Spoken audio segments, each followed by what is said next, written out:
Hey everybody, happy holidays. Jenna here. I was just hopping on real quick to tell you that this is a re-release of an episode from last season. Jess and I both hosted Thanksgiving and we are fucking exhausted. So we are going to re-release this episode on Guru Jagat. If you haven't watched the Max documentary Breath of Fire, you could watch it and then maybe listen and watch. But we thought this would be a good one to re-release since we've already covered Katie Griggs and her weird melon diet shit. Clearly without Jess, I don't really have much to say. But yeah, that is it. Enjoy the episode and happy holidays. Ooh, what should we call this one? The Toner Bandit is spiritually fucked? Rama wrong makes right. Oh. I wrote that down a long time ago.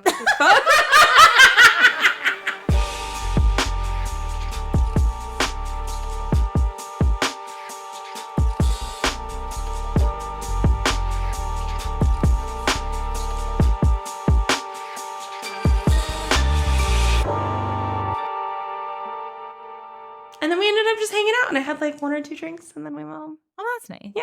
It wasn't too crazy. But it wasn't like I felt 100% worse. Yeah, that day. When I had to go into work the next day. Wait, what day was that? That was like a Sunday. I think it was Sunday. What were we doing? We went to Black Plague and then ended up at your house afterwards and then got Joy, which was... Oh, that is right. I forgot.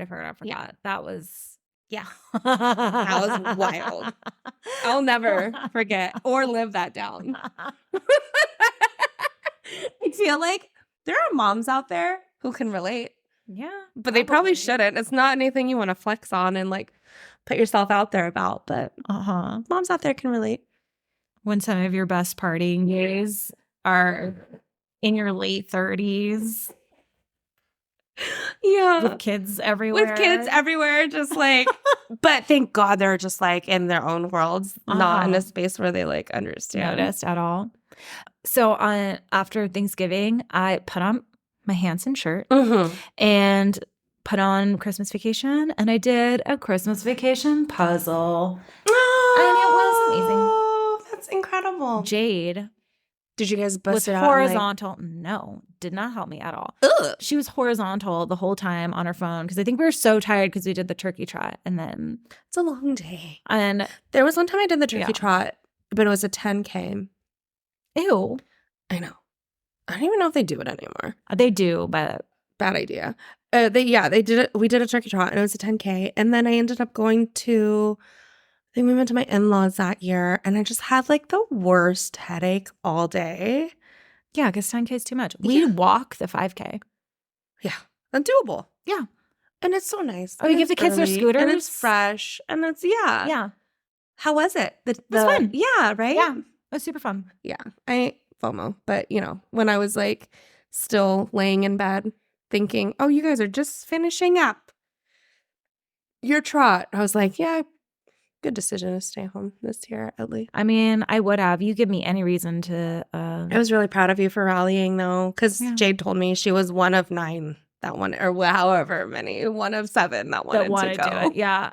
Every year, the night before, we're like, oh, why? But honestly, that morning, I was fine. Yeah, and you're just so happy that you create memories. I was a little bit worried because we had so many espresso martinis that I was like, oh, I was just going to be... You're like, how am I going to sleep? Well, I thought I'd feel heavy and gross the next morning, or like my stomach would hurt. Yeah. But it didn't. No, yeah. I think we were good. I think honestly. No one was drunk. Everyone was like chilling. Yeah. So since the last episode, all of a few minutes ago, I did some research. Oh, so do tell. And Kate Felt's sister is named Guru Amrit Kaur. And she's still active. She was named in the lawsuit that Kate Felt filed, along with 3HO and BBG. She did also sue BBG for her complicity. But yeah, she is still an active, she is like a director, I think, high up in... Well, yeah, because she made the ultimate sacrifice, which was her sister. Yeah. Pretty gross. That's disgust. Yeah. I'm like trying to find her. I looked up, by the way, Pam Dawson Yeah. or Dyson. Yeah. She's so cute. She is cute. So, but also, She aged really gracefully. Like she looks did. beautiful. And there's this program on Vice TV called True Believers, and they did an episode on 3HO. And one of the women who came forward was talking about the sexual assault she experienced at the hands of Bhajan, said that she's grateful for Pamela Dyson's book and for all this stuff to come out, but she's still the one who created the infrastructure that allowed him to run rampant. So she's like, it's kind of like this double-edged sword where it feels you don't want to celebrate her because she's helped to cause so much pain and kept it quiet, but it also kind of create this environment. I mean, it's only after a lot of the stuff had kind of been going on. Well, and a lot of this stuff had been going on, but like Me Too movement, like it didn't really have much traction because I guess no one really cared. That's fucking Which is weird. Yeah, I don't know why anyone cared didn't care before, but all of a sudden cares now. Yeah. So, okay, I guess we can just get into it. She probably needed him to die or be close to death to find the strength. And probably like distance and learning and discovering that what he was doing was not right. Was absolutely disgusting. Mm-hmm. So a little recap, because for us it's been a few minutes, but for the listeners it's going to be about a week. A week. Well, unless you're binging, which it's also a few seconds. So 5 minutes ago. Yeah. So Kundalini yoga, or Kundalini, Kundalini. Okay, we had a major chat about this between sessions, and I think we have to do it right. It has to be Kundalini. Yeah, but I don't feel like it's authentic for me to say it, even though it is the authentic way to say it. Because it makes you seem like you're a poser? I don't know. Like trying to be too official? Well, I feel like in this sense, saying Kundalini is fine because it's not actually the representation of what it was supposed to be. Okay. It is a bastardized version of... Oh, it's so awful. I know. Kundalini. We're going to say it a bunch of times and then it's going to feel Kundalini right. yoga is a practice characterized by intense breath work, repetitive poses, and oftentimes alternative lifestyle choices such as wearing white, eating mostly vegetarian. It's hailed as being, quote, an ancient technology. But in reality, it's mostly made up by one creepy-ass dude named Harbhajan Singh Khalsa, a.k.a. Yogi Bhajan, in like the late 60s. He was a former customs agent who immigrated from India to the United States, where he would die rich and beloved in 2004.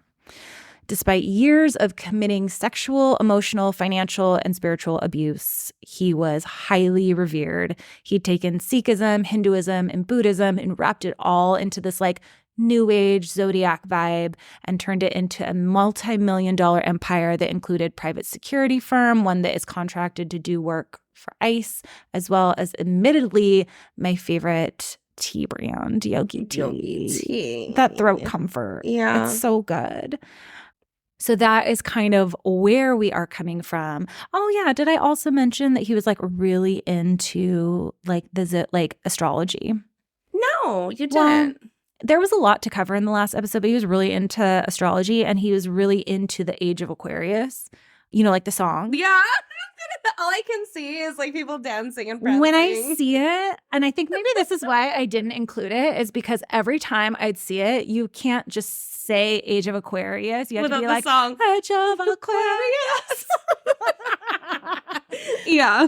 So he was like very in, which, you know, the counterculture was really into at the time. So it kind of like brought that in. But also it's one of those things where no one knows what the fuck you're talking about. So it's really easy to manipulate people with. Because he literally manipulated people with bold-faced lies and just, again, an amalgamation of he was like picking and choosing from detail, like from here and there and creating his own thing, but telling them that it was real. And yeah. So today's episode is going to be about a woman named Katie Griggs. Katie Griggs. Katie Griggs, born in Fort Collins, Colorado in 1979. She was raised by a single mother who claims that Katie always had a flair for the dramatic. She had dreams of being an actor. I hate that. What? That she had a flair for the dramatic? Yeah. Yeah, same. Okay. I also had a flair for the dramatic. Oh. Not same. I hate that. I'm just saying same. I also had a flair for the dramatic as a child. I guess so. I took it as like It's like condescending, like, just, oh. yeah, like, oh, like she's just like take her with a grain of salt, flair for the dramatic. I mean, yeah, that too, but that's probably how most of the adults in my life regarded me. They were just talking shit about you to your face and you didn't. She'd always had dreams of being an actor, a singer, a poet, or basically anyone who could just like command a stage. I think that she just loved the limelight and was like, I'm going to find a way to like be the center of attention. She also was very spiritual. She said, her mom said that there was this like, her mom also was kind of like a seeker of alternative like vibes. Okay. And she said that there was like one time where she made everyone meditate into a candle, and like by the time she was in high school she had already been exposed to like Reiki and yoga and like all of those kind of. That is cool. Yeah, I like that. So she was interested in spirituality. Oh my God, maybe you introduce your kids to that shit young, the right way, so that when they get old they can't be open up to predators and. That's not where this is going, though. Okay, but and she was exposed when she was younger. God damn it. I know. So she was raised with spirituality. However, she bought into the teachings of Osho. Oh no. Oh no, she did. Oh no, she did. Osho. No, she didn't. Oh my God. Full circle moment. Full circle. So first red flag, bought into Bhagwan. She had a very vigorous Ashtanga practice, apparently practicing up to 6 days a week, which there's nothing wrong with having a vigorous yoga practice at all. Do what your heart is telling. The reason why I included it was just to show, to kind of like illustrate the like dedication she has. Yeah. This girl is going full out on the things that she's passionate about. Certainly. She was introduced to Kundalini. Nope, I liked it the first time. By a friend, and claimed, quote, within the first 30 seconds, I had a major energy surge go up my spine and blast out the top of my head. It was literally instantaneous. Now that I look back on it, it was the moment I experienced what Kundalini truly means. People do this shit for decades. Mm-hmm. And she got on the like first 30 seconds. Yeah, she got on the first at bat. So, okay. Yeah, okay. Wink, wink. Yeah, okay. But anyway, so she had this experience and she was hooked. She probably felt that high, and maybe that's what she felt, was like that yoga high that you get doing Kundalini. The breathing, right? Like all this stuff makes you just feel, it makes you feel good. Like you're exhausted but good. Right. Runner's high. Yeah. So she in 2003, she decided to go to summer solstice in Espanola, New Mexico, where Yogi Bhajan had his big ranch. And she was like, she had found her people. She participated in the 3-day white tantric meditation and claimed that Yogi Bhajan told her to go to LA to teach at Yoga West, that Jess was doing a ton of research. Oh my God. And was like, on accident found Yoga West. But so he was like, go teach at Yoga West. And which is on Robertson Boulevard, on a very popular street in LA. Yeah, she knows the cross street. She looked it up on a map already. Yeah, I was like, that's where all the monies are. Yeah. And they just had like their flagship store. Like, boop. Yep, boop. Crazy. Booped right there. So she says that he also gives her the name Guru Jagat, which in Sanskrit translates to bringer of light to the universe. Much nicer than mistress. Better than Premka, correct. Yeah. Better than Premka, a.k.a. mistress in Punjabi. Supposedly. I don't know. We don't know that. Don't quote me on that. Guru, what is it? Guru Jagat. Do you need me to spell it? I just wrote it down and do you want me to tell you what I wrote? Yeah. No, this is embarrassing. I went simple this time because, I do. Yeah. Just Guru, Jaga. Jagat. T. Jagat. Oh, see? Jagat. So this name is actually kind of disputed by her mom in Vanity Fair. Her mom said she'd been looking for a new name for a while. She said, quote, "I remember way before all of this, she called me up and said, I need you to call me by another name. She tried out Athena Day, then Katie Day, then Kundalini Katie, which is what I think she went by for a very, very long time. And not Kundalini Katie. Just Kundalini. Kundalini Katie. All right. Also, it's worth noting that 3ho.org has a service in which you pay $40 and you can get a spiritual name. Oh, wow. It's like that one name generator where it's like a Wu-Tang Clan name generator. Yeah. Or it's like those things on Instagram where you get like your like weird God. Gothic name when it's like your birth date or whatever. Anyway, so I would never pay money because I don't want to like pay to that. But I'm so curious what our names would be. And what do they go off of? Nothing? I'm not sure. Scamfluencers, one of the girls that hosts that podcast, she had tried to get a name and they never got back to her. They just took her money and never gave Sounds right. That sounds right. She also was going by Kundalini Katie for almost a decade and didn't start by going by Guru Jagat until 2013 after her studio had already opened. So she moves to LA, embraces this Kundalini Katie vibe, and she trades in her like Lulus. She starts wearing white flowy dresses, the turban, and is just inspired by this like new teaching, and she starts to build a community around herself.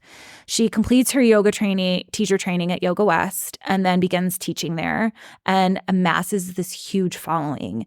And she said that she never subbed out her classes. She showed up 5 days a week, she kept up a personal practice and was just super consistent. Wow.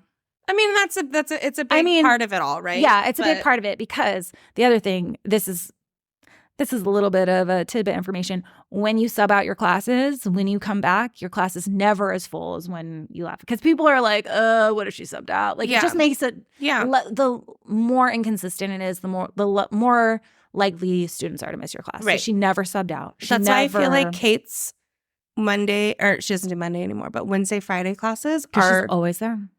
It's consistent. People rely on them. Yeah. So for almost a decade, she teaches here. She has a steady private clientele, booming classes, and then she starts doing this Kundalini speakeasy out of like her guest house where people are doing, it sounds really cool. Yeah. Okay. I don't want to sound like that. No, it sounds cool. Really, really cool. But she's like got tons of people packed into probably like a space as big as like this. And like a metal box. Yeah. People are like, they're doing breathing exercises like up against like refrigerators and shit. Uh-huh. So up against a metal box inside a metal box. So Griggs claims that the long dead Bhajan, because this is like what, in 2012, 2013. Long dead. He's been dead for not even a decade, but okay. Well, I mean, a decade is like, he's what, 2004, so 9 years. So he's been dead for 9 years. Mm-hmm. She says that he came to her in a vision and told her to open a studio and dedicate it to a man named Hari Jivan. Hari Jivan, a.k.a. Stephen Hartzell or Stephen Oxenhandler or the Toner Bandit. What? The Toner Bandit? I can't even with that. The Toner Bandit. So I think of like he is stealing all the toner in the office supply cabinet. So the Toner Bandit is a dude who went to jail he was running this like telemarketing scheme where he would like charge businesses for toner and then he just like wouldn't deliver it. And so he earned the moniker the Toner Bandit in the media. And yeah, he ended up going to jail for like 2 years. Oh my God. Yeah. I'm toner. At the time, Bhajan was totally aware of it and encouraged it and somehow just escaped prosecution. Yeah, just keep placing them more, or, you know. Yeah. And apparently Bhajan said like it was okay to do stuff like that, like telemarketing schemes, because karma doesn't transfer on the phone. He's also going to clear it out with his penis. Yeah. So yeah, there's that. So he's he's got a real good up on that knowledge about how to clear that karma. Yeah. So apparently the Toner Bandit had wanted to start a new studio and was looking for a young, charismatic woman to be the face of the new studio because not only was he an old white guy, which is like not very exciting, he was also a felon. Yeah. So getting money and getting funding for And a nobody studio. suspects the young, small white woman to be a bad guy. Well, and she was just like this. She's like really a good face. big personality. She's like rapping online and like listening to hip hop and like had this like vibe about her that was just really cool. I mean, she does have a really cool vibe. She also has this very confident way of speaking that like you can see how when she talks, how people get drawn in because it feels real. Yeah. So apparently she gets this vision, but really there's kind of all this other kind of stuff at play. But it's kind of also very mutually beneficial because not only is he getting to open his studio, but she's getting all of Hari Jivan's followers. And he was high up in 3HO. So Griggs secures a $20,000 investment from her mom and opens the Ra Institute. Ra meaning sun, Ma meaning moon. Okay. And so she opened a studio on Lincoln Boulevard, just east of Rose Avenue in Venice. And it's situated on the... What a perfect place, by the way, Venice. Mm-hmm. Okay. And apparently this place is situated on the 33rd parallel. This is a power vortex, according to some mystical traditions, and also has like weird meaning in conspiracy theorist rhetoric. Wow. I don't know. She just got very lucky on this 33rd. It reminds me of in like the Ghostbusters with... Where they had to find like that. The ley lines. Yeah, the ley lines. Not in the Ghostbusters. The newer. The Melissa McCarthy. Yeah. Where they had to find like the ley exactly lines. where everything lined up and that's going to be the episode. So I think that the 33rd parallel is considered a ley line. I don't know. Okay. Maybe it was haunted. Who knows? So she renovated an old massage parlor. She renovated and she had that amethyst crystal dust sprinkled underneath the floorboards for protection, which I thought was crazy, but I was kind of like, oh, kind of cool. Okay, yeah. That was kind of cool. I mean, if you have the resources, fine. And then the whole renovation was based on tantric numerology. So like it was very intentional, which cool. Okay. Cool. Yeah. No, I feel like all those little things, like attention to detail. Yeah. So the opening of Rama makes it feel special. Coincides with the fall of a popular nearby Kundalini studio called Golden Bridge Yoga. It had recently been in the news because Tej Kar Khalsa, a popular teacher there who was a direct student of Yogi Bhajan and coincidentally the first wife of the Toner Bandit, had told her most devout student, Russell Brand. What? Yeah, Russell Brand. Not the Russell Brand. Yes, the Russell Brand, the Saving Sarah Marshall, Forgetting Sarah Marshall, What? Russell Brand, had told him that they wouldn't let her out of her contract. So Brand went up to the front of class and staged a walkout. Apparently Demi Moore was there too. And so it had been in the news. And so Griggs then goes and hires Tej, which was super, like a great move because then she gets Brand, she gets Demi Moore, Kate Hudson, Alicia Keys. They all start going to the studio, which helps. So the studio just blows up. This is crazy because I could see why that would happen. Like, this is really, like, I hate that. Like, it takes like celebrities being involved to like really peak. Yeah. But it just turns it up. And not saying that Russell Brand is, because he's yuck. But yeah, no, he's super yuck. He's super yuck. But like, it was in the news because of this. And so it helps her personal brand. So her vibe was like this spiritual, like girl boss, entrepreneur. And it was like super working for her because this is like still 2013? Before everyone was like, fuck girl bossing. So she donned the all-white garb. She had the turban, but also would just like let some of her hair like hang out. Okay. She had a ton of like blingy jewelry and had this kind of like gangster vibe to her. She was always giving talks on business and charged $500 for an online Rama business course. However, from the beginning, the money wasn't quite adding up. She routinely couldn't afford to pay the $10,000 rent at the Venice Beach studio or her vendors. And despite making a ton of money and paying her staff, even those with director titles, only minimum wage. Where's all this money going then? I don't mean, know. okay. Well, apparently, this is like neither here nor there. And they mention it in Scamfluencers. And apparently she had like she did Postmates like 5 times a day. Okay, do what you gotta do, girl. And in Scamfluencers. I like her vibe though. I know like her vibe is cool. Yeah. But in Scamfluencers, they were like, could you even imagine? Maybe it's just the brown in us that's like, even just hearing Postmates 5 times a day, I feel like I have to apologize to my mom. They're just like, no. Yeah. That's some crazy. I mean, that's obviously not where all the money went, but Postmates 5 times a day is crazy. Okay. When you first said it, I thought she was driving for them. I don't know why my brain took it there. I don't know why. No, she was ordering.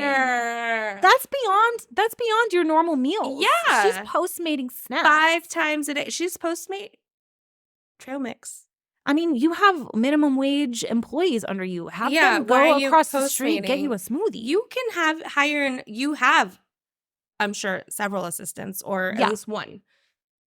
So she opened up studios. So there's all this, right? Her money's not adding up.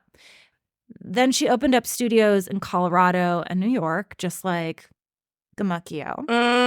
Those tend to be like the hubs. And was planning a new location in Majorca. In 2016, her partners at the Boulder studio sued her for breach of contract. In the lawsuit, they claimed they invested $20,000 in exchange for 40% of their earnings. In the first few months, rather than send the proceeds to her investors, Right. she was caught wiring the money into her personal business account and then using the Rama Boulder credit card to pay off debts at the Venice studio. Oh my God. So she's like, essentially, she's kiting money around. She's like, that's wild. They ended up settling out of court, and then the studio rebranded and like removed all of the Rama branding. At the same time, in Majorca, Griggs was partnering with a woman named Philippa Hughes to open a studio there. Hughes worked for 10 months without pay. She hosted Griggs in her home, and when she stayed there, Griggs insisted that she was going to stay in her bed, and then Hughes and her 3-year-old son had to stay on the couch. What the fuck? Hughes was like, no, that's where I draw the line. Yeah, I'm sorry. You're a guest in my home. You're not calling any of the shots, let alone making my child sleep on the floor. It's not happening. So the next day, she was accosted by Kundalini students, berating her for not listening to the demands of her teacher. She said, quote, "They went apeshit on me. They literally rounded me up and they were attacking me like, she's your teacher. How dare you not serve?" Oh my God. I know. Like in yoga world? students. Yeah. In yoga students.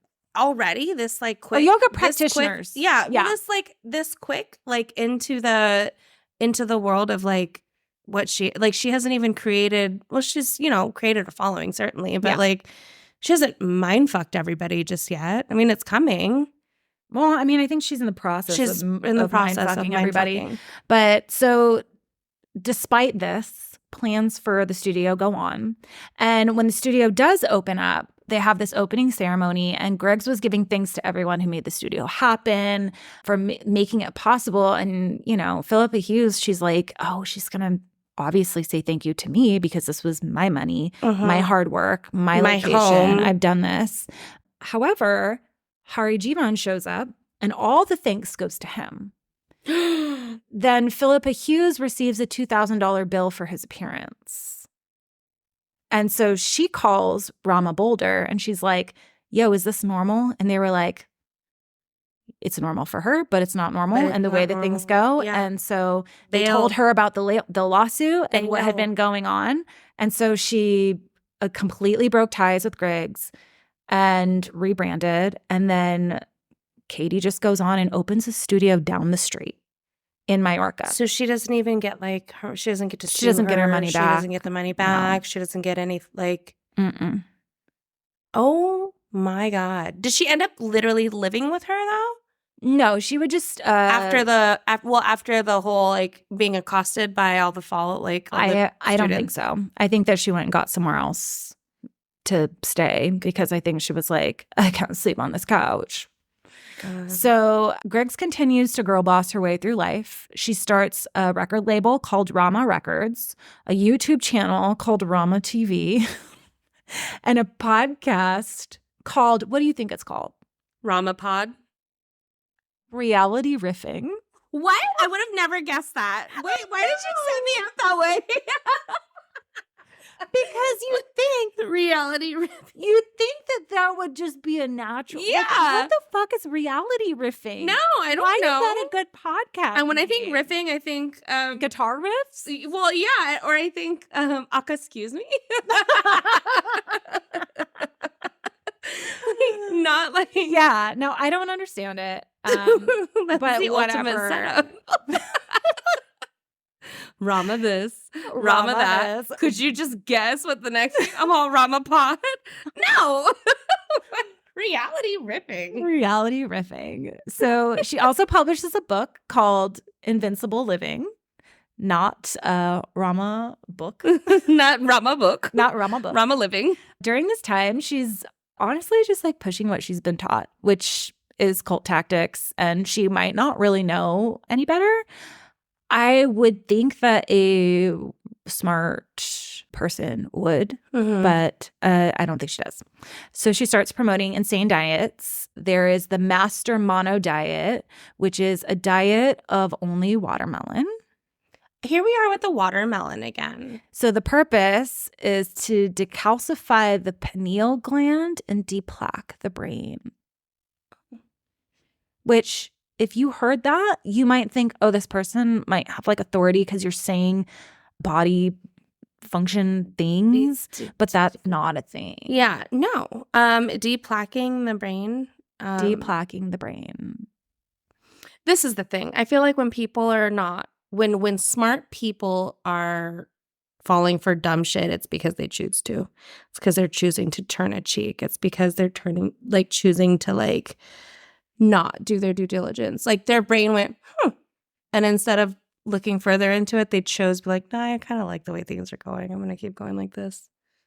Well, yeah, and we saw in the last episode, there was a point where Bhajan had everyone on a watermelon diet. Exactly. I'm like, well, the watermelon diet, here we are again. It doesn't do anything for your brain other than make it weak and susceptible to suggestion. Yeah. There was also a pea fruit diet in which you can only eat fruits with the letter P. Oh. This is to reset the metabolic and glandular system. We did talk about that. Yes, because I was like, what fruit starts with P? And it was embarrassing. But yeah, because we couldn't think of anything. Papaya. That's pineapple. And pears. Oh, there we go. And that's all we are, though. Because in that day, though, I was like, banana. Banana. I literally couldn't think of anything. Papples. So there's no research that suggests that a calorie-restrictive diet can do any of these things. In fact, they're more likely to lead to eating disorders and cause more harm to the brain and metabolic systems if one partakes in such an extreme diet. So there's that. So don't do it. Don't do it. Don't do it. If someone tells you to do a cleanse or that's not a real thing. If you're restricting your diet, don't be silly. Give your body what it needs. It's setting you up for failure. Yeah, give your body what it needs. You also start to see these little Easter eggs of conspiratorial thinking, but the way she presents it, it's so confident and it's surrounded by this new age speak that you could easily feel like it makes sense. So she often talks about the Aquarian age, like Bhajan. Age of Aquarius. She also used words like consciousness and higher vibrational energy and has very coded languaging that's kind of vague but broad. That sounds in the broad good. sense, but has this deeper meaning in the world of Kundalini. I don't know. It's just the way that she talks. It's kind of open for interpretation of how intense it could be. Mm-hmm. But in 2019, she was kind of starting to buy into all of her own bullshit and started insisting that even her parents refer to her as Guru Jagat. Oh, my God. That year, she was also invited to speak on a panel at the Harvard Divinity School. She had claimed previously, quote, "I'm not a Sikh, and Kundalini technology is not Sikhism. My teacher is Sikh," referring to the Toner Bandit. And when asked about So good. When asked about the whitewashing of Sikhi, she said, quote, "We now live in a world where if you have a certain body or you're from a Western culture, you can't answer the call of your soul if you want to convert or practice a certain religion," unquote, which is a really gross response. Yeah. Like, no. You can answer the call to your soul, whatever that means, and not be culturally appropriative. Yeah. And I would argue, in fact, that you would be a higher vibrational consciousness if you were to notice those appropriations and choose not to partake. Yeah. Like the non-namaste. Yeah. Because you can't just be like, oh, you're saying I can't practice this because of the way I look. Because of the way I look. I mean, honestly, when I feel like thousands of people have been persecuted for the way that they look and the way that they practice in their religions. Yeah. And Sundeep Morrison, who is a non-binary queer Punjab Sikh activist, and filmmaker, saw these talks and called for a Rama boycott. They told Vanity Fair, quote, "For someone like me in a brown body who grew up in the Sikh faith, hearing our mantras, our prayers marketed as millionaire's mantra or snake oil scheme is traumatizing." Apparently, at an intersectional feminism panel at Harvard, Griggs ended up white-splaining the Sikh faith to mostly brown and black women. Oh my God. I'm sure that went over really well. So cringe. Yeah. And I fully... The nerve of Griggs. Like, she has no problem. No. And I fully understand how meaningful, like, a turban can be to someone who practices Kundalini, or even, as a white or white presenting person who practices Sikhi. I don't know. However, it doesn't absolve them from recognizing, I think, and understanding the kind of nuanced complications that come with being. It's kind of a weird place. It's a weird spot. It's a weird spot, but also there's a privilege that comes with being white or white presenting wearing a turban than a brown or black person wearing a turban. My girlfriend's sister completely converted to Muslim, and she wears that. She wears her hijab because it's her religion. Yeah. But she is pasty white. Yeah. And so I'm sure people look at her and they're like, huh. Trying to figure it out. It's a weird spot. Yeah, it's a weird spot to be in. But I think that a brown person wearing a turban is often in a lot more danger than a white person wearing one. And that's not to say that violence against white or white presenting people who wear turbans doesn't happen. Right. But the reality is that the experience of wearing one in a brown body is different. Is much different. Yeah. The Sikh Coalition documented more than 300 cases of violence in the months following 9/11. Most of the Sikhs that were attacked were mistaken as Muslim. Still not right. But Morrison also notes that, quote, "It is a tenet of white supremacy and colonialism to appropriate and consume culture while fully ignoring the well-being and safety of the people, with colonialism to appropriate and consume culture while fully ignoring the well-being and safety of the people with whom it originated."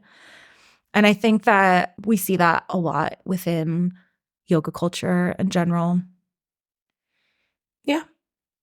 I don't know. Maybe that's something that if you were speaking about intersectional feminism, you'd educate yourself on. Just maybe throwing it out there.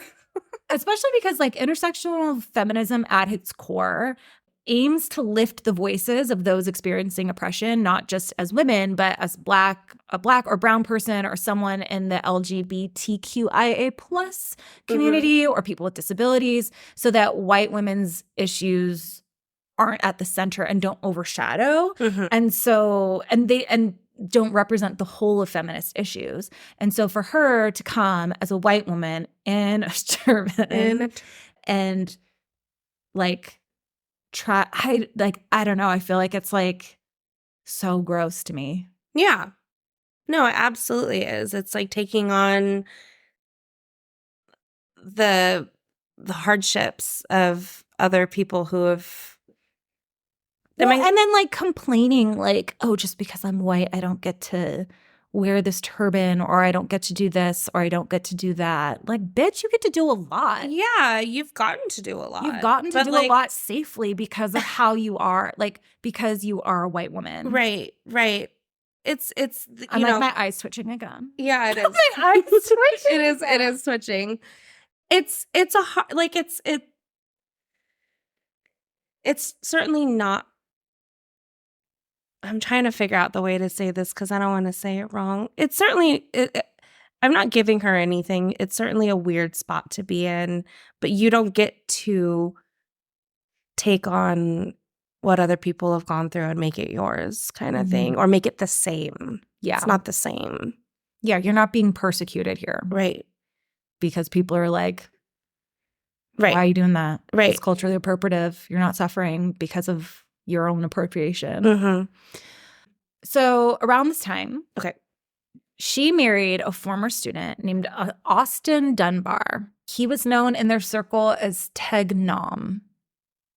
He was 16 years younger than her, which is fine, but he was highly influential in her emergent outspokenness about more fringe theories. And also a little bit shady is I was reading one person's account of her experience with her, and they had done a yatra to Ireland. And what's a yatra? A yatra is like a retreat. Okay. Like they all go. Like a yoga retreat? And she said that she was just like dying of embarrassment because they were like going in all these sacred places that they weren't supposed to be going. And like it just felt very weird. And she's like, I don't know. They just kept kissing and groping. And then it turns out they ended up getting married and saying it was like like a spontaneous thing. But she had brought a whole house wedding dress. Yeah. So how spontaneous like, could it have been? Just like funded their wedding. Oh, God. But cool. Yeah, it was Austin Dunbar, and she met him because he was just like a student of his? Yeah, I think of hers? I think that he is the brother of like someone high up in her crew. I think it's very incestuous. But so he was known as Teg Nom. Teg Nom. And so he was super fringe, and this is 2019. This is like, oh my God, this was not long ago. No, this is like super recent, but this is around Pizzagate. So I forgot about Pizzagate. So Griggs' stepfather recalled that she had yelled at him for watching CNN because they were part of the deep state and funded by George Soros and Pizzagate shit. And her mother, who was like, I raised her so liberally, was shocked. Like, she's like, how is this my daughter? Like, how is my daughter doing this person? Like, yeah. I don't understand. Yeah. So in 2020, when Pamela Dyson released her book Premka, detailing the sexual abuse and control in her relationship with Yogi Bhajan, a lot of the Kundalini community had to reckon with the news of this kind of their spiritual guru failing them, basically, that he was like a fucked up He was creep. being painted in this light because he was that light. Yeah. It gave a lot of leaders an opportunity to address the allegations, look at their system, maybe acknowledge how this could have happened, change things. I mean, it's a good opportunity if you take that. Yeah, none of them took it. Okay. Griggs doubled down in support of Bhajan. She had posted this like weird documentary narrated by the Toner Bandit. The Toner Bandit. Only Toner Bandit from here on out. Toner Bandit. So she posted this like weird like narrated thing and then said, quote, "This tale is no truer than any other tale. The truth always lies in the eye of the beholder," which is like says nothing. Yeah. Really. But such also a fucking ass backwards. I don't know. Situation. She posted that she didn't believe the story. Then I don't know. She was just being crazy. Then she received this like insane amount of backlash because I think people were like, no, like, wait, this is not like, we can't just turn our cheek to this seemingly very legitimate experience. And then all these other people were coming out. All the stories were coming out. And where so there's kind smoke, of there's fire. Forced her hand. So then she goes, well, I've never met Yogi Bhajan. So now she's like, don't lump me in with that. My hands are clean. Like, I don't want to have anything to do. Like, yeah, but remember when you said that he gave you your spiritual name and he also told you to come teach at Yoga West? Mm-hmm. Yep. Remember all of a when- sudden. Yeah, all of a It's sudden. very convenient for her to now all of a sudden disassociate. Yeah. And so she ends up telling Vanity Fair, quote, Yogi Bhajan is a historic figure and he remains a historic figure. I'm not like spending my days trying to figure out whether George Washington was doing some things I wouldn't agree with in 2021. Oh my God. That's a convenient statement for her to make. That's so stupid. Yeah. Also, you're not like worshiping the ground George Washington walks on. No, it's not the same. Yeah. So the backlash didn't end there. It opened up the floodgates of criticism and people coming out about Guru Jagat's behavior. Well, sorry. And I'm just curious what the toner bandit is like. Is he like financially gaining from him? I'm sure in one way or another, but because she's become the face of everything. He financially gains from the studio doing well, but he still is firmly Yogi Bhajan did no wrong. These people are lying. Yeah. Okay. So the backlash doesn't die there. It opens up the floodgates of criticism. An anonymous Instagram account. Oh, I love anonymous Instagram account called @RamaWrong. Rama Wrong! Which is run by Becky Lovell and Nicole Norton, began posting stories of how Griggs ran her business and the toxic and abusive environment that her employees were subject to. Norton called the studio a cult within a cult. Rama Wrong painted a picture of a studio that was supposedly running at a higher vibration from a higher state of consciousness. However, employees were expected to completely give total devotion and were prone to verbal attacks. Despite holding job titles with director in them, they were making under minimum wage. Oh God, that's fucking crazy. And that was when their paychecks didn't bounce. Apparently, some would just try to cash their checks and it would bounce. You just had to get lucky. Yeah. Depending when Postmates hit, whether it hit before the paycheck came. I know. How much Postmates is she ordering this month? Yeah. Maybe they gotta hit the account. They gotta hit the bank before Postmates does. And so this is actually kind of normal in yoga studios, especially back then. I think that the laws have changed and now you can't have independent contractors. But so everyone was 1099'd. So they're getting paid per class despite having other duties, and then they're not getting health insurance. They're not getting any kind of benefits at all.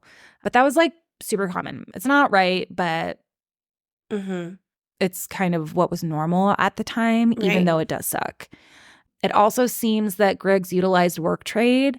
That's when you volunteer time in exchange for a free membership. Sure. So I used to work the studio. I used to do work trade at. I would work 3 hours a week, which worked out to actually being, if you work out like the membership, it was like what, like $120 or something. So when it worked out, I was getting paid in quotes more than minimum wage. Right. For my time. Then that was including childcare too. So it was a really good deal for me. Yeah, that was a solid deal for you. That was a solid work trade. However, she hired whole ass accountants on work trade. I don't understand how that would work because they're high paid employees. So she apparently had hired work trade accountant and then made her read this book about Palladians, who are like lizard alien people who look Nordic, and then told her that her job was to go out and find a Palladian to interview for her podcast. What? I'm not understanding where this took a hard left. And I was like, oh, nope, not at all. That was one of the accounts of the work trade people. Oh, yeah. Cool. Yeah. Some people allege she was also verbally abusive. For example, in a company-wide group chat, she wrote, quote, "Fuck you all. I will wring your figurative necks if not every photo you've ever taken up until now isn't in the Dropbox." Apparently it was just for a promo flyer. Oh my God. But she's like, fuck you all. I will wring your necks. I would never blanket fuck anybody. No. I can't even imagine talking like to anybody like that. Nonetheless, employees. Yes. And several that are underpaid or volunteering their time. And this is the thing. I joke around and I say, fuck you, fuck off, fuck a lot of things.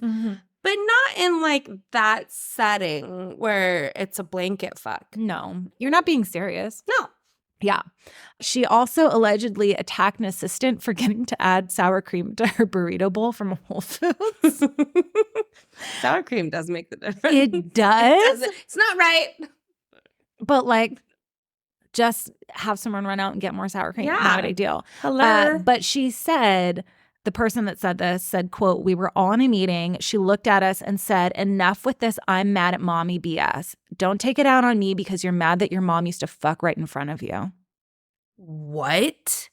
Yeah. She's just gone off. She's unhinged. I mean, she was always unhinged, it sounds. Yeah. But especially now, like she's just going off the rail. Yeah. Who says that? I don't know. I don't say anything about mommy fucking anybody. No, it sounds gross to say it. I said mommy and fucking right next to each other. And I didn't like that. No. Another time, she called out a student in the middle of the class who had been sick a lot. And she said it was because the student swallowed too much semen of her partner, who she knew had a genital condition. And all of these were recorded and in public classes. That is so fucking nasty. I know. That is so awful. That's humiliating. It's humiliating. It's belittling. It's all sorts of things. And to know that that person had an issue and like a real issue. Yeah. Yeah, that's what I figured. Yeah. And poke at that? No. Yeah. That's disgust. She also allegedly advised students against seeking professional psychiatric help. Advised against it? Against it. Yeah. That's kind of a common space for, I feel like, cult leaders to do. They're like, I don't want But that's what I'm saying. Red flag, red flag. Mm-hmm. Red flag. Like, don't get help. Yeah. Red and flag, then she red flag. regularly warned students, especially near the holidays like Thanksgiving and Christmas, that spending more than 72 hours with their families will call them to spiritually regress, which I mean, I get it. Spending 5 hours. I get it. However, regress one way or another.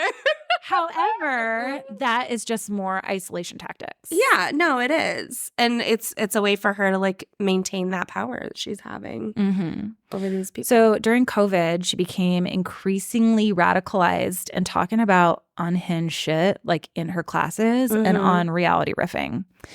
She posted that that Plandemic documentary or quote documentary. It's like that movie where they're like, COVID isn't real. Oh God. From back then. Uh-huh. So she like posted that in her group chat and was like, everyone has to watch this. Not contagious, not real. So and then she started to hold maskless events at her Venice Beach studio despite How did that government go? regulations. She hosted a man named David Icke on her podcast, who is a well-known Holocaust denier, and also in his book, I can't. Also in his book, one of his books, he claims that the Jews funded the Holocaust. Oh, So it's like, I don't know. So I mean, it's not going well. I believe he also claimed to be like Jesus Christ. I think he like also claims to be the Messiah somewhere. Probably. I believe that. Yeah. But And then he's claiming all sorts of shit. And then Vanity Fair was like, why would you have this guy on your podcast? And she pulled the whole like, well, his views don't represent mine. But then she says, quote, David Icke, his popularity has grown massively. And part of the reason is because a lot of the things he's been saying for the past 20 years are coming true. No, they're not. No.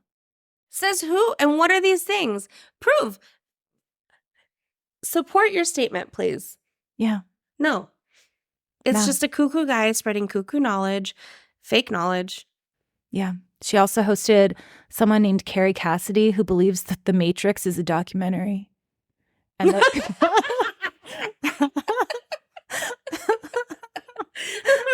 Red pill, blue pill, and all. She also thought that COVID was activated by 5G. Oh my god, a 5G. At one point, I think this was around the time that like the Premka stuff came out. She has this video where she's like, oh my God, I can't. I mean, I'm over here. I'm under attack by robots. Oh my god. I'm like, not this is sure. real. I'm like, She's losing it. she had losing lost it, and now it's just at a rapid decline. Yeah. She also regularly used She's still alive. QAnon's. We'll see. Oh shit. QAnon's New World Order theory, which claims that the world's elite is comprised of reptilian shapeshifters who manipulate reptiles. With the reptiles again. They manipulate and dominate the populace, and she apparently would regularly call politicians and celebrities reptilians and MK Ultra pawns, like brainwash people, like 11 in Stranger Things. Okay. She was also anti-BLM. Okay. She can just fuck right off. I don't know how you can be anti-BLM. Anti-BLM. Like, that doesn't make any sense to me. Are you saying Black lives do not, in fact, matter? Is that what you're saying? Because that's fucking crazy. I kind of think she does think that. Thought that. She also, at one point, said, quote, the reason why we're being told to stay at home is that is the reason why we're being told to stay at home is that we're actually in some kind of alien war? Does she feel it come out of her mouth? No, I don't think so. She also said, quote, we now have AI technology where they know how to control your mind. She's losing her shit now. The only protection against this AI is meditations with her. Oh. At $100 a pop. Have no fear. You're protected as long as you pay your rent. On August 1st, 2021, Griggs died of cardiac arrest caused by a pulmonary embolism following surgery on her left ankle. Oh my God, that's a freak situation. Yeah, she was 41. That's very young. Yeah. She had broken her ankle in Germany and called her mom, and she was like, Mom, I'm scared. And her mom was like, I just rest. But instead, she had all these commitments in LA. So she flew back to LA. And according to the American Society of Hematology, flights lasting 8 to 10 hours or longer pose a great risk for pulmonary embolism. So even after I had my surgery, you had one too, C-section. Yeah. Even driving for long periods of time, just being like sedentary, is that what I mean? Yeah. For a long period of time is way bad for you. Throw in the air pressure of it all. Mm-hmm. And yeah, you were not supposed to fly after a surgery like that. No, she didn't have surgery yet. She had surgery when she came back. But it was already too late. Oh. Okay. Yeah, I know. Following the news of her death, her students couldn't believe that she would have died in such a common way. They believed it was a hoax. Some believe she spiritually ascended. Nicole Norton told Vanity Fair, quote, everything she's wanted is happening right now after she passes. The fame, the adoration, the sainthood, everything. At Rama, regular classes resumed almost immediately. Events in her honor took place, $100 an event, per ticket. Camp Grace, this women's camp that she started to help to deterritorialize the patriarchy, still going on, but run by the Toner Bandit now. They sell prints with her image. They remix her songs. It just all keeps going. They're making money off of her. But what she's done is completely help perpetuate this fucking terrible man's legacy. Yeah. And also has traumatized a whole new generation of people. There's one woman that says that even after I quit, I practiced every day because I was so afraid to stop because I was told that if I did, my progress would be erased. It's literally she's practicing out of fear. Yeah. You should never be practicing out of fear. No. That's crazy. And that is the story of Katie Griggs / Guru Jagat and the weird reptilian war that she believed. I mean, I hate when people die, John. I hate when people die, but honestly, so my thought is that because I felt kind of yuck about this because I was like, oh, she died. She doesn't necessarily have anything against her, but I do think that she wasn't convicted of any crimes because she managed to settle out of court. However, I think that she would have been. Yeah. Had she not passed away so young. I mean, it was just a matter of time. Well, no, I think that a lot of the stuff that she was doing, I think that a lot of the stuff she was doing counted as crimes, but because she's gone, there's no one left to prosecute. Or prosecute, yeah. So, yeah. It's crazy because I feel like she was kind of thrust into the system that like systemically kind of abuses people. Yeah, but she did it willingly. I feel like with her mom, I'm surprised that growing up the way that she did, she was just like, yeah, okay, let me just jump right in. Like, wouldn't she call bullshit on things that were being fed to her that she knows, that she knew when she was younger? Like, this isn't all new to her. Yeah. It wasn't all new to her, but she was like, yeah, let me just jump on the bandwagon and lead it, in fact. I think that she is one of those people where she finds something that she's passionate about and she goes full in and she's going to hustle and make it work. And I think that the adoration and the money started to become toxic. And then on top of that, you add these toxic teachings. Yeah. And kind of like this bullshit. And you can like, because when you hold the seat of a teacher, I think that I don't know. I just feel like it's super unethical to be talking about you weird have shit. a responsibility to hold the seat of a teach teacher. Things and you kind of need to stay in your lane. Right. Like this chick was not staying in her lane. She's talking about alien wars and 5G. All sorts. And just telling people to eat these like ridiculous conspiracy things. It's she was essentially spreading bullshit. She's like, honestly, what, like, and nothing is fact based for her. She just was like, this feels right, or what, or she chose to listen to bullshit. And again, when think smart people, do stupid shit, I think it's a choice, and I think it's them liking it, liking being bad, liking the notoriety, liking the. Whatever, like they're choosing their evil. Yeah, they're choosing their evil for one reason or another. Mm-hmm. Typically money and power. But yuck. It sucks. I feel like maybe one episode we need to do, I know this totally goes against spiritually fucked, but one episode we need to do where like somebody's good. Oh, I have a few of those. And maybe they get fucked. But, like, I don't want, like, obviously I don't want that either. But yeah, I just feel like the yoga world there's